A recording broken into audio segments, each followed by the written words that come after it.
Welcome to Wool Maven. On today's episode, we are going to talk about what's the best wool to spin. If this were a video, you might even call that a little bit clickbaity. And here's why. A lot of times people will tell you this is the best, but what they mean is this is the best for me for now. This is the best that I've found with whatever the thing is I'm doing. The catch is that doesn't necessarily mean it's the best for you. So that's what we're going to try to get sorted out today. And let me just first off start by saying, if you are a beginner, I have a really great downloadable freebie. It's a PDF that shows you 4 beginner-friendly wools. It'll make the decision so much easier for you. It tells you exactly what to get. These are classic beginner-friendly wools. Definitely start there. If you are a beginner, there's certain wools that work really, really well for you. They just tend to be so almost biddable. Like if they were a dog, they'd be the dog that just is just so easy to have in the house. Just the dog that you'd be like, yeah, I'll pet sit that dog. He's great. That's what we're talking about here. Wools that are just so spinner friendly. And of course, as a beginner, it's going to take you some practice to get going and learn what you're doing. Just to get your mind and your fingers and your treadling all together on board, doing the same thing at the same speed. There are certain wools that will help you actually tremendously if you get started with the wools that are very beginner friendly. And a classic here is Cordale. Cordale is just such a solid choice for beginners. Blueface Leicester, another good one. And as I mentioned in my freebie there, and it's linked in the description below, there's other choices listed out for you. Overall, if you see beginner-friendly spinning wool listed specifically in the description of a fiber that you are thinking about, give it a shot. If it says all kinds of nice things, but doesn't specifically say beginner-friendly, then maybe not that one for now. Now, what happens if you've got a fairly solid grasp on spinning? You know what you're doing. You're getting the feel for it. You're comfortable with whatever you tend to spin with. Like, let's say you do tend to spin with Cordale, which is a wonderful place to start once again. Super wool, all kinds of options. You can get into colors. It's available darn near everywhere. It's nice. And what if you think, I've got this Cordale thing figured out. What if I want to experiment?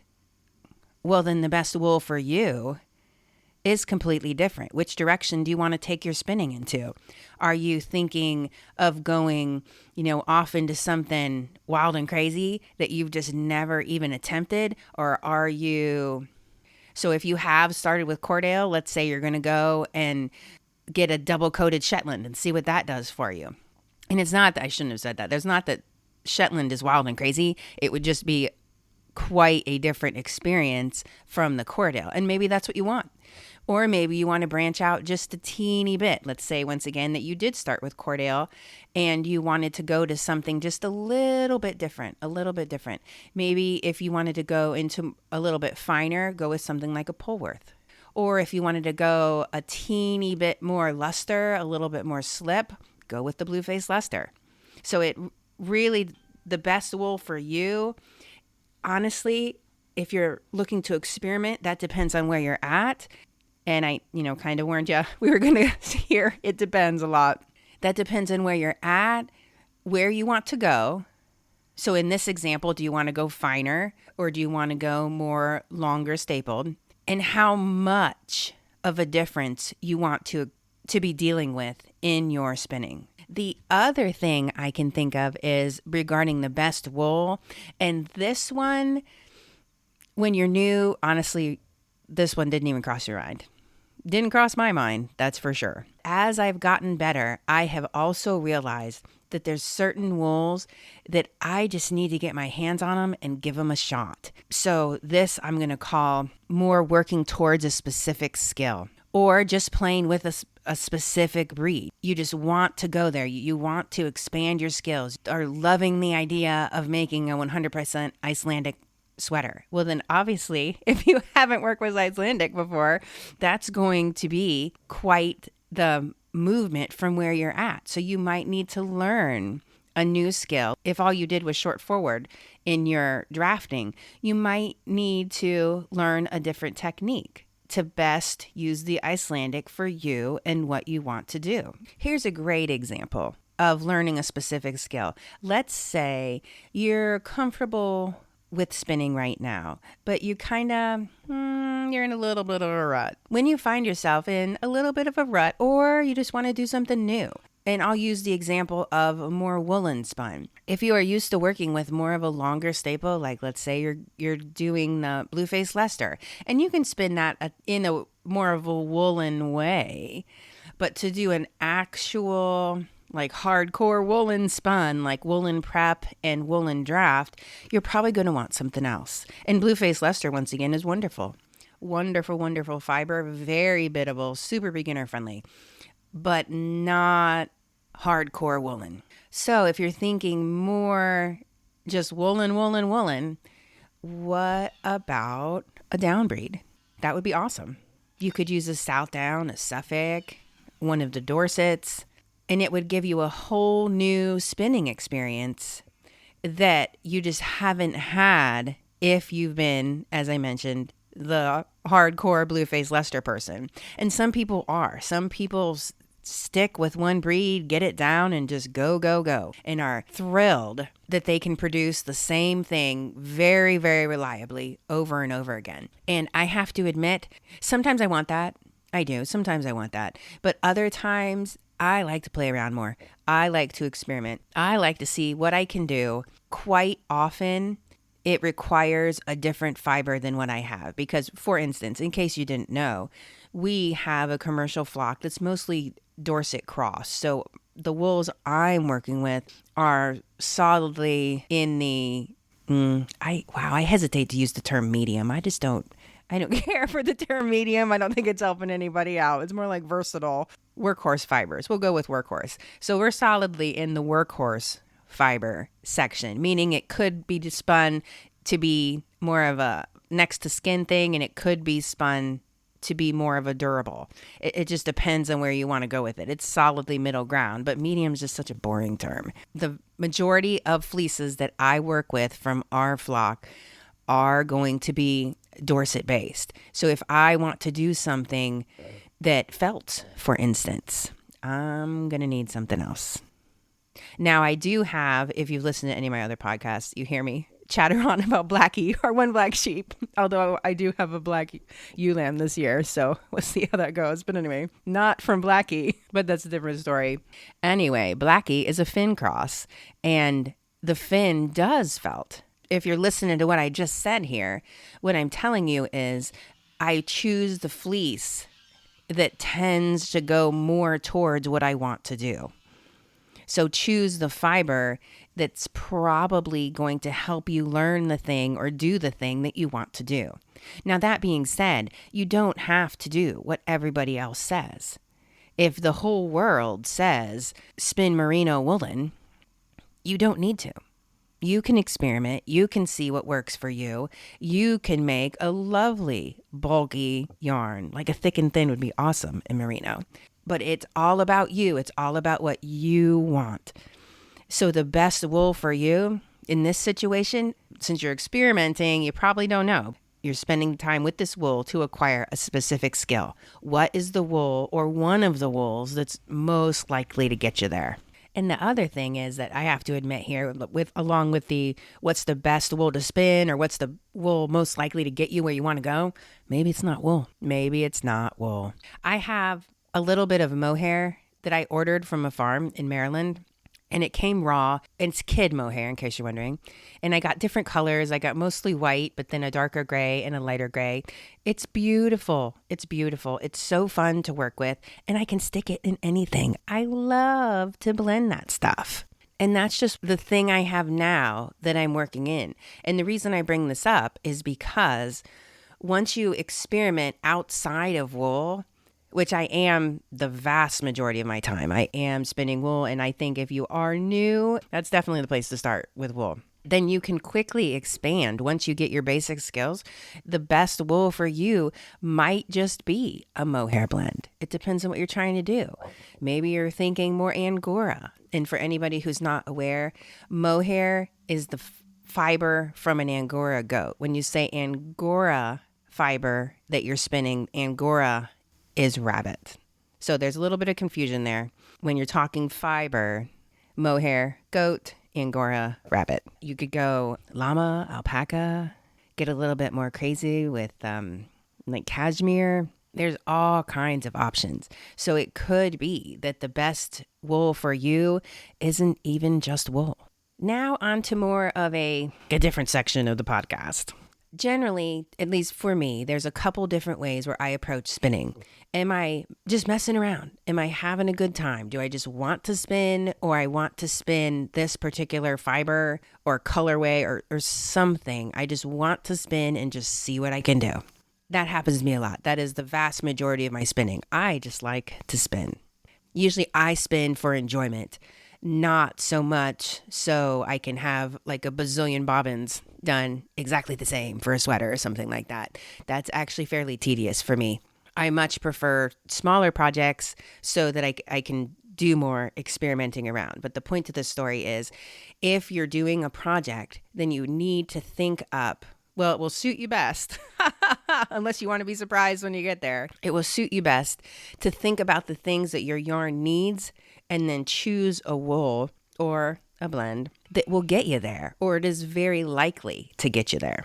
And I do have to start out with a huge qualifier here. Depending on how you, the actual you, added to this, like how fast you spin, how strong your tension is, how you draft, all that will change the resulting yarn. So you and I could both say, hey, we're going to aim for this particular thickness of yarn with this fiber, and it's going to be a 3-ply that we're going to chain ply. I just said that because I really love to chain ply for some reason. But anyway, if we would do that, which should be the same yarn, it's not going to be the same.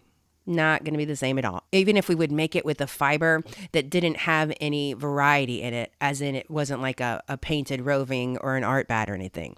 If it was just, let's say, Cordale comb top, if we were to both spin what you'd start out thinking would be the same yarn, it's going to end up different. So these, while I'm talking about almost like situations or characteristics you might want for your yarn and your hand spinning, this is a sliding scale kind of thing. So it more depends on how you come after it. With that qualifier in mind, we're going to start out with the situations, more likely the characteristics that you want your yarn to have, and that heavily influences your wool choice. First off, I think a lot of people want memory.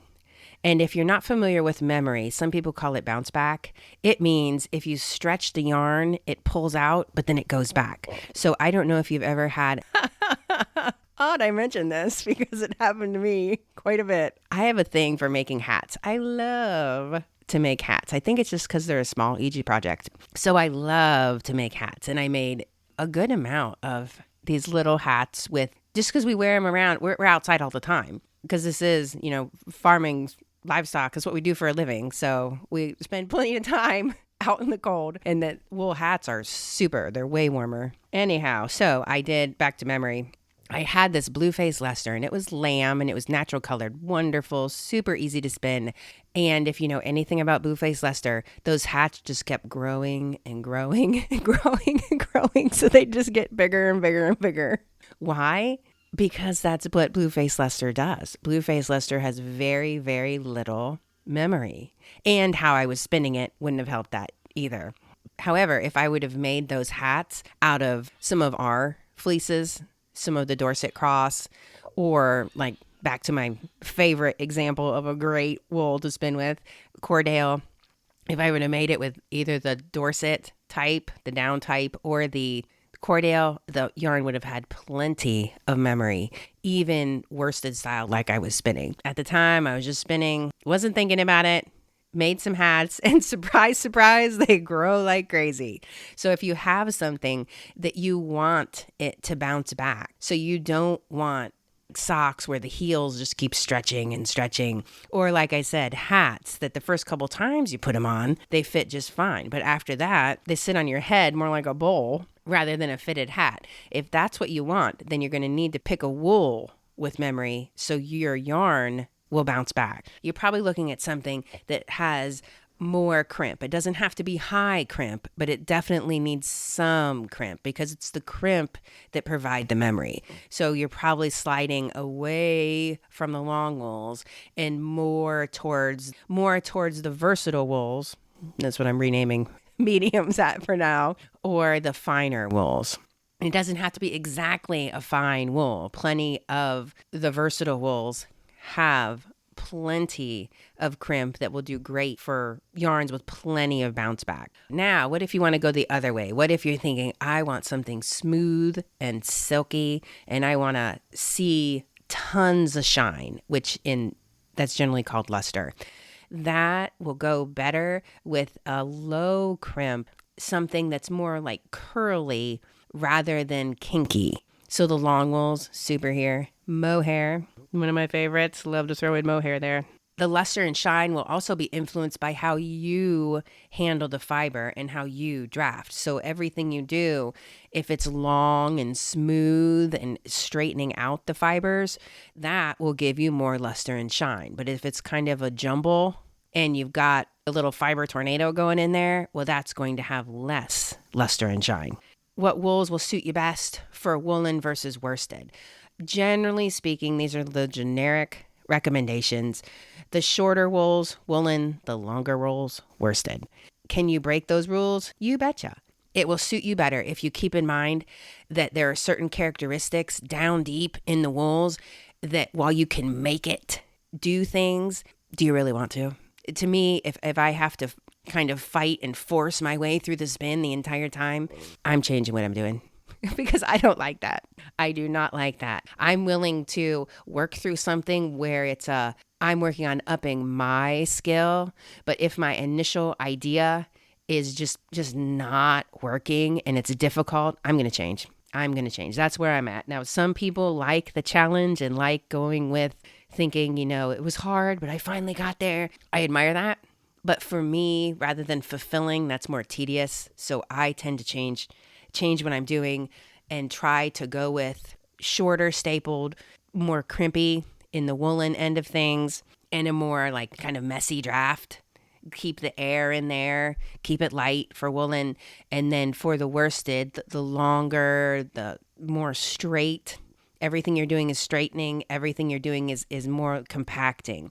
So they're almost like opposites. You're headed more towards smooth and almost glass-like. And the other one, which would be worsted, woolen's going to be much more so like a little flurry of cotton candy. So think about if you were to ask yourself, does this wool, before you do anything to it, does it remind you more of something straight and shiny, or is it saying cotton candy to you? So whichever way the wool naturally goes, if you tend towards that, it is much more likely that it'll go easier for you. The next thing you might consider as a top priority with what wool you choose, and once again, other spinnable fibers, just throw them in there too. I'm using the term wool here generically. The next thing you might consider with what wool you choose for your yarn is, does it dye well? And there's a little bit of a difference here. Some wools, they just don't take dye well. They just don't. So no matter what you do to them, it just doesn't turn out the bright, saturated, beautiful color that you were hoping for. Other wools, they take dye well, but they show it differently, is the best way I can think of to explain it. For instance, the long wools generally take dye, and we'll throw mohair in here, take dye really, really well, and you'll get sparkly, like new car shiny. And that color is eye-catching and wonderful, like jewels. It's going to be beautiful, beautiful, super reflective. Those are all stars with dyes. Whereas something else that, like the finer wools that also dye well, just merino as an example, it's going to dye very, very well. But the finish on it is going to be much more matte. So this is going to be, the merino is going to look like you're looking at construction paper versus new car shiny of your long wools and your mohairs.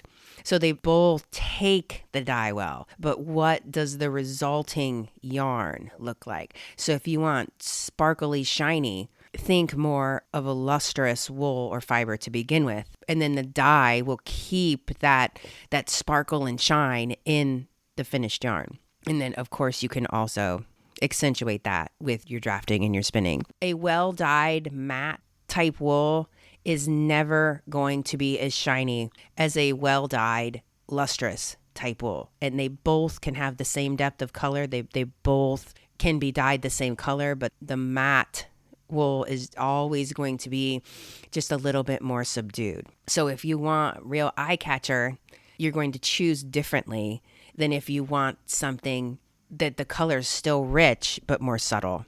What about felting? Spinning something up with the purpose of felting the final project. Some wools will be wonderful for that. Other wools, not at all. If you're wondering what's what and how exactly you should spin, that is definitely a place for sampling. Spin it up, knit it up, felt it, and see what you get. And the reason you need to do your experimenting is you need to figure out what type of yarn that you like best from that fiber that felts the way you want it to felt. And then you also need to figure out how you should, I'm going to say knitting, how you should knit up that swatch so that you'll get the resulting felt that you want to, like needle gauge, all that. So just getting something that will felt, that's a wonderful start. I mean, you might as well, if you're going to plan on felting it, you might as well start with the wool that felt easily. Experimentation is definitely in your best interest here, unless you're willing to wing it, which that's cool. Nothing wrong with that. If you have an idea of a project that you're really, really shooting for, definitely finish the yarn out the way the project will be done and see what you get. Now, on the other hand, there are reasons like socks that you don't want felting. Let me be clear, most yarns, if you do enough bad stuff and like hot water washes, that kind of thing, they'll felt up a little on you and maybe a lot on you. For just normal, remembering that it's wool but still wanting to wash it, the down wools especially won't felt. There's other wools, there's plenty of other wools that won't. So if you're thinking, what can I make my socks out of that would be not only great to work with, but also easy care. I want these things to last, and I want them to be fairly easy to clean up. Because of all the things, I find socks are generally a touch dirtier than you think they are. Of course, you could make socks out of anything you want to and see how it goes. To get the most bang for your buck as far as wearability, a wool or a fiber that is less likely to felt in those socks just makes them last longer. It makes your effort give you a wearable, fun pair of socks for more time. Now, the next thing I've touched on this a little bit, but the next reason you would be kind of debating over what wool is best for you to spin is when you're planning for your spinning. Let's say you want to order new fiber, or maybe you're at a fiber festival and picking out your plans. What are you aiming for? And what I mean is, do you want a sure thing? Do you want a relaxed, fun spin that you just like to use? For me, the single coated Shetlands, All Star. They are super nice. And what brought them up is we have a fiber festival coming up around here in about a month or so. And there's usually some people who have their Shetlands graze their vineyard and bring some really nice fleeces. Those fleeces are so easy to work with. Shetland is such a sweetheart to spin. I want something that I know will turn out nice, will be easy to work with, and I can make just about anything with it. The durability is not super high on that because, once again, I said it was a single coat, and it definitely next to the skin's off, and I'm just going by feel here. I love it. So if I just want an easy thing that I can just pick it up and go and make just about anything I want to with it, that's an all-star choice. Whereas I might be at this same fiber festival and thinking, I would really like to expand what I'm doing. I want to expand my skills. What can I do to make me a better spinner? This is kind of a risky move because you might not like it. Let's say you get a pound of mohair and you are like, all I do is make a mess out of this. Or once you finally get some yarn out of it, you don't like it. It doesn't end up being what you thought. And honestly, maybe mohair was a bad example there because I really like mohair. It is an all-star. I love to put it in stuff. It's really fun. But maybe for you, it's just not working out. Well, that's okay. Because now you've had the experiment, you've had the time, and you've worked with it a little bit so that can only make you better with something else. I, for instance, am looking forward to when I can work with a double coated fleece. I have never done that before, but I think it's going to be very, very interesting. And actually, now that I'm thinking about it, at the Fiber Festival, they'll probably, I think there is some Icelandic usually. I want to get it out there that it's okay to get a fiber that you might not like. It's all right. Actually, it's really great for your expanding your skills and getting your hands and your mind more practice working and manipulating the fiber and practicing getting something that's not quite doing what you thought to do something for you, because once you get it, once you catch on, you can say, wow, look at that. I got that. And it sounds, kind of like a little thing, but it isn't. Because it's those little things, it's those little steps forward in your skills and in your experience that you just keep taking them. Just a little step and a little step. And then next thing you know, honestly, look how far you came. So sometimes it's great to grab something that you're kind of questioning if you'll like it or not. And it might be more of a color thing. Like there are some colorways that I just, oh, wow. It's going to be hard for me to like that. But that's one of the things that's on my self-improvement list, is to start branching out to colors that I'm not super sure of. Because is it just that I'm a little scared of them? Is it that they're so far away from what I normally sit on? I don't know. Until I play with them and see what I've got and blend them with something else, because I tend to do that. I just don't know. I'm limiting myself. It might be that the best wool for you is something you'd never think of. Something you never think of. But you can branch out and you'll be surprised what shakes out. So give yourself a chance. I know I said this a little bit earlier, but it's worth restating it. While there are classic recommendations of what spinners tend to do with a certain type of wool, that means not a lot to you. To be honest, not a lot. If you feel like you need to do something completely opposite of what you normally hear most folks doing, give it a shot. Give it a shot. You might be surprised. And if nothing else, you'll learn why most people say the classic recommendations that they do and how far off the standard advice that what you attempted is. And it might not be that far off. It might be with a couple tweaks, you can get your new idea to work. You never know. Give it a shot.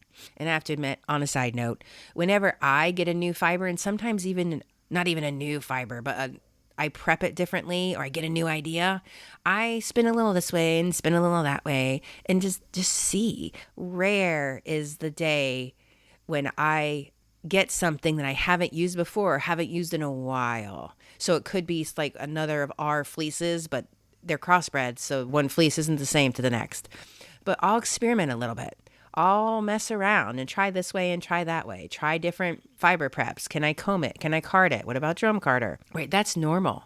That is very normal. Don't limit yourself because what you thought initially didn't work out. You never know if you'll just get in there and start spinning what a new to you wool can do. The other thing that's, so easy to not do, especially if you are first and foremost a spinner, which I am. I really like the spinning. I tend to do something with all the yarn laying around here.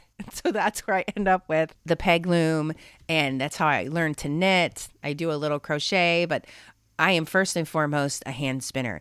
And the reason, and that's good, because that means I have a ton of yarn. But that's kind of bad in that I need to stop myself. And before I just have all kinds of yarn sitting everywhere, I need to stop and make something with it, because you never know what you'll like until you get it finished. And by that, I mean spin it, set it, knit it, and then wash that out and see if you like it. Because it's always a huge surprise to me how much some wools change and the difference between what I thought would happen and what actually did happen, especially when you start doing some experiments. Like, for instance, I did a thick and thin, but the thicker ply was more of a woolen with that fin, the blacky sheep that I talked about. And then the thin was a thinly spun worsted off of a merino silk blend. And at first it looks a little wonky. While spinning it, it definitely looks a little crazy. On the nitty naughty, it did look a little interesting. But put into a hat, it's actually really cool. It feels great. It looks great. It's super neat. But would I have ever done that if I was listening to the classic recommendations? Probably not. Probably not. But it was worth it. Then, and this is going to sound like a complete reversal of what I've been saying this whole time, but there are plenty of people who pick one fiber and stick with it. They find something they love and they just spin the heck out of blue-faced luster, for instance, for the rest of forever. And they are thrilled. They do everything with blue-faced luster. All manner of garments and everything they do is blue-faced luster. And that's awesome. That is sincerely awesome. If you find a fiber that you just love and you're like, wow, this does everything for me, and you get tons of satisfaction out of working with that wool or that fiber, super, super. Because between all the different ways that you can set your wheel and you can draft and you can prepare the fiber and you can work with the finished product and all the different ways that you can spin, even once you get really, really good, it's never finished. You've never learned everything. There's continued improvement. There's continued experimentation. There's continued learning. Please don't take what I've just said to think that, well, gosh, Kathy said that I have to spin all different kinds of wools. Nope. Nope, you sure don't. What Kathy said was you need to find what works for you. Picking one kind of wool and using it for the rest of forever, that won't work for me. I reserve the right to change my mind later. Maybe I'll find something truly stunning and I won't budge an inch off of it. But for right now, I like to kind of piddle with this and mess with that. I like the variety. I like the choices. It's all about you. So there's nothing whatsoever saying you need to spin more than one kind of wool. If you like finding, people call it your default yarn, just thing you spin. And it's usually a certain gauge. It's usually a certain level of twist, right? You have something you normally do, like when you're just zoning out and spinning. If you're happy with that default yarn and it's just your thing and you knit or weave or crochet, all kinds of things out of it and that it suits you, then that's awesome. That is truly awesome. But if you're looking for something a little bit different, consider branching out. To me, you never know what your limits are until you try. And then one more thing, I almost left this out. I got a new wheel. I've had it since January and it's September when I'm recording this. The reason that's significant is the new wheel had a completely different way of spinning than my first wheel. So you're like, Kathy, I thought we were talking about wools. We're getting there. The new wheel has completely changed my opinion on certain wools that didn't work for me before. I don't know if I've just increased my skills or I was finally able to match up the prep with the way I was spinning. And I've had, for instance, I did not care for Rambouillet. I tried some because everybody loves it. I hear all kinds of good things about it. I know Judith McKenzie in some of her online classes, she just talks about how wonderful it is. And I was like, gosh, what am I missing? Here, the way I was handling it before, it would hold together. It made an acceptable yarn. I just didn't like it. Whereas once I tried it on my new wheel that gave me more versatility in my spinning, I like it. I really like it. I am definitely pro Rambouillet. And I wasn't before. It's not that there was anything wrong with the Rambouillet I tried before. It's just I didn't have the combination of the versatility that I needed to suit my skill level with the wheel I was using at the time. And if you're saying to yourself, oh gosh, you just need a new wheel, that's not it. That's not it. Something about the combination of me, the fiber, and what I could get the wheel to do, it just wasn't clicking. Whereas when I tried it again on the wheel that functions a little bit differently for me, then all of a sudden that fiber that I didn't really care for, loved it. Loved it. If you've had a few fibers where you're hearing just great stuff online or from your friends and you're not on board, give it a shot. Change it up. Because remember, we're always growing. We're always learning. And hopefully we are not the hand spinner we were a year ago. Hopefully we're not the hand spinner we were 2 months ago. Hopefully we're getting better and growing and learning. So revisit. Because you never know where those hidden gems are. And honestly, I was axing off my list an entire class of fiber because I can't handle that. I do terrible things to those fibers, and I don't. Once I figured out what I needed to do. So whether you stick with one or a couple types of fiber, or you branch out and do all kinds of stuff. The best wool for you, to wrap all this up, is exactly that. The best wool for you, depending on what you want to do. That's what we've got for today. And that was a long one. And remember, if you'd like more hand spinning content, I have a website, woolmaven.com. If you're interested in my newsletter, go to woolmaven.com/newsletter and sign up there. If you're more into Facebook, I have a Facebook group. I would love to have you join me there. It's hand spinning yarn with a spinning wheel. Post your pictures, ask me questions. I'd love to hear from you there. And I also have a YouTube channel, and the channel is Wool Maven. If I'm on my game, this will go up as a YouTube video as well. Thanks for joining in. Love, love, love it that you stuck around. Hope I provided a ton of value for you. If you have any comments or suggestions, I would sincerely love to hear them. And once again, if you would like that Best Wool for Beginner freebie, go into the show notes. It'll be listed down there. Awesome. Thanks for hanging out. See you next week.